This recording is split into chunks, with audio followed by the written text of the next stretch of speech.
Hi, my name is Maine. Time for another episode of BT12 Academy by talking about one of the more underrated decks in BT12, Red Hybrid. Red Hybrid has always had kind of a history of being overlooked in the grand scheme of the card game.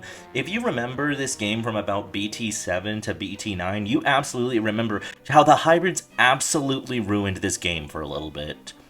Blue Hybrid would freeze your entire board so you couldn't do anything. Yellow Hybrid would heal any damage you did. Green Hybrid was just about every green deck at the time. And Purple Hybrid was Rookie Rush on steroids. But Red Hybrid never reached the level of popularity as the others. It did win a tournament or two, but it was not on the same level as the others. Red Hybrid was more like a red deck in that it would just evolve its big stack and then swing for a bunch of security checks, and then it would evolve to Omnimon for game.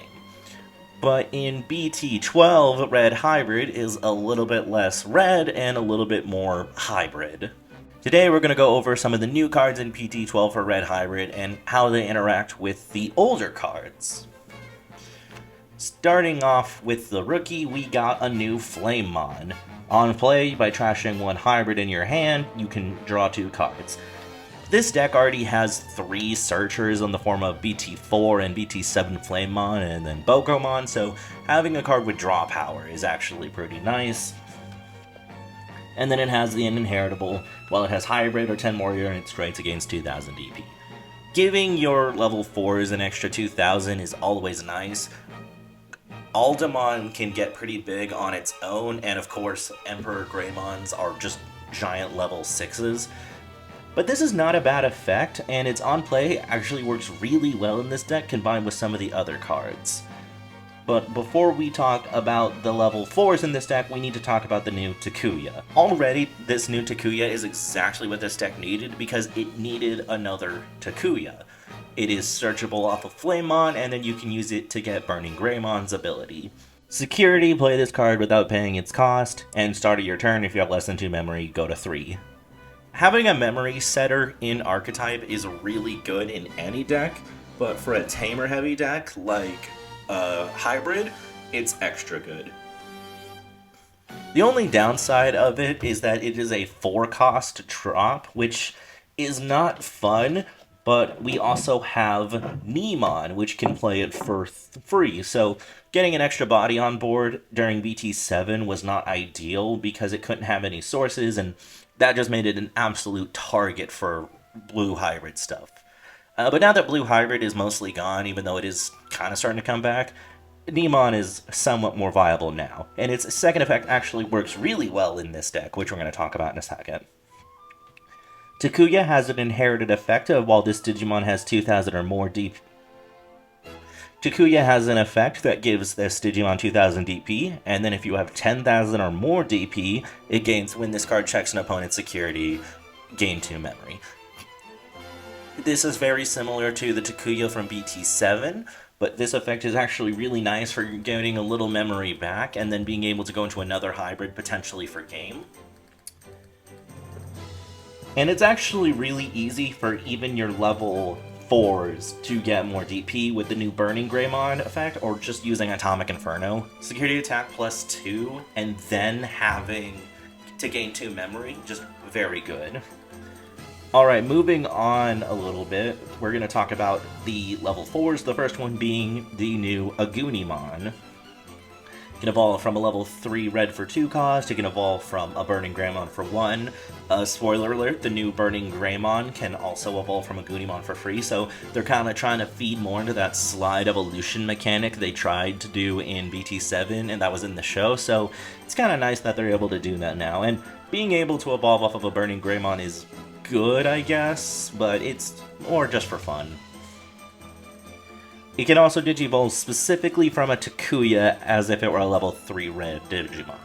So, can't evolve from any red tamer, kinda stinks, but like I said, you now have 2 Takuyas in this deck, and you don't really get any use out of this aside from hybrids, so if you absolutely need a hybrid in another red deck, you could just run the old Agunimon.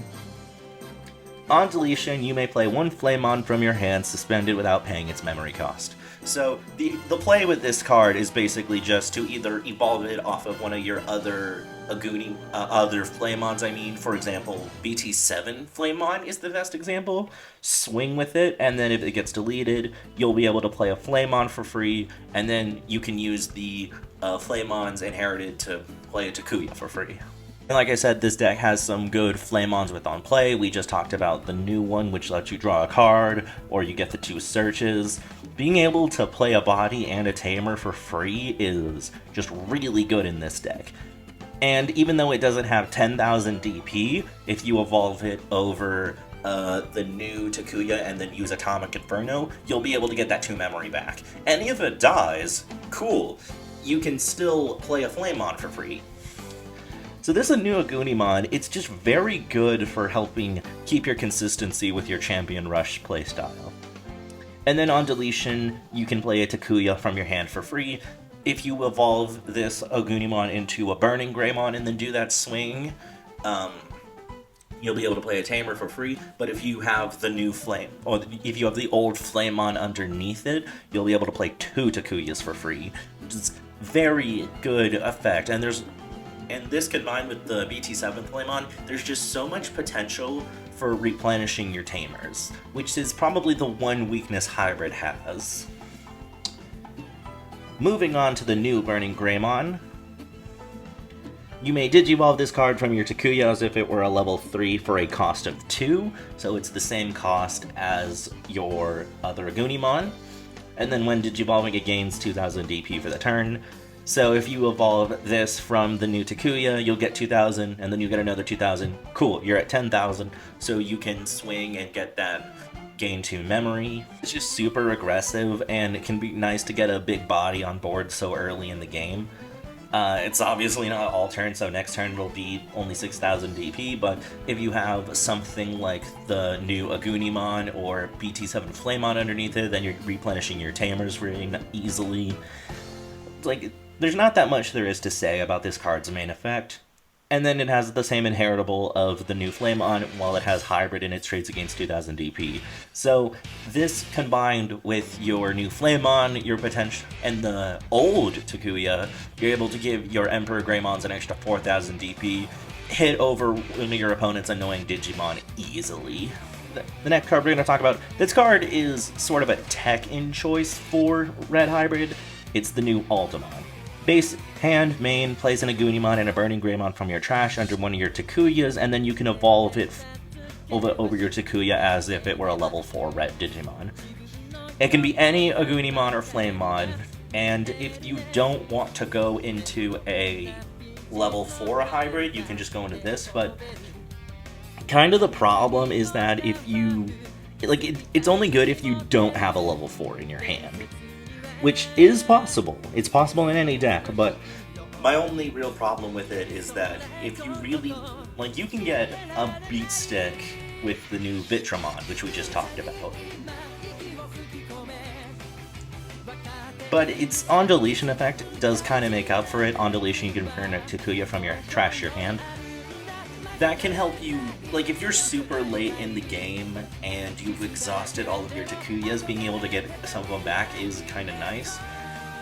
But to be honest with you, this card is just not as good as the Altamon in BT7.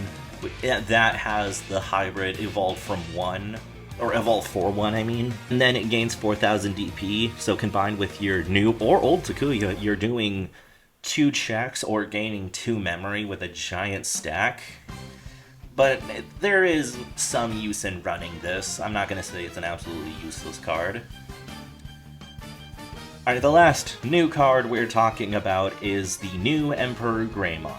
It just has security attack +1, which is nice. When Digivolving, delete one of your opponent's Digimon with 6000 DP or less. Or if it has a Tamer in its sources, you can delete one of your opponent's Digimon with the DP less or equal to this Digimon. 11,000 doesn't sound like a lot, but keep in mind you do have the Takuyas, which give it 2000 DP, and the new Burning Greymon, which gives it another 2000 DP, so you can get to 15,000 DP with this stack easily, and that's deleting anything in the game. And then it has an inheritable on deletion. You may play one Takuya from your hand or trash without paying its cost. So this is what I was kind of saying with the Aldemon, is that it's being able to play from trash is really good so that you can recycle some of your Takuyas, because you can play so many from your hand. And also what I was talking about with the Nemon, which lets you get back your Takuyas after you swing with them. When you combine it with the new Takuya, you're basically able to go into it for a 1 cost. And with, even if it does get deleted, you are able to replenish your resources with it. Because you've got the Nemon, which can get back your tamers. You've got the new Agunimon, which can play another Takuya. That's what makes this deck so terrifying, is just how it's so consistent and how it's able to replenish its stack if you delete it. And these cards work really well with the older Red Hybrid support. First off, you've got Bokomon, which is still the best searcher in the game, in my opinion, and then if you evolve on a tamer into your level 4s, and then you go in, you'll be able to get that 2 memory back. Then you can go into your Aldemon for 1 cost, and then swing, and then if you have the new Takuya, you'll get that memory back, and then you can evolve for this and get that free deletion.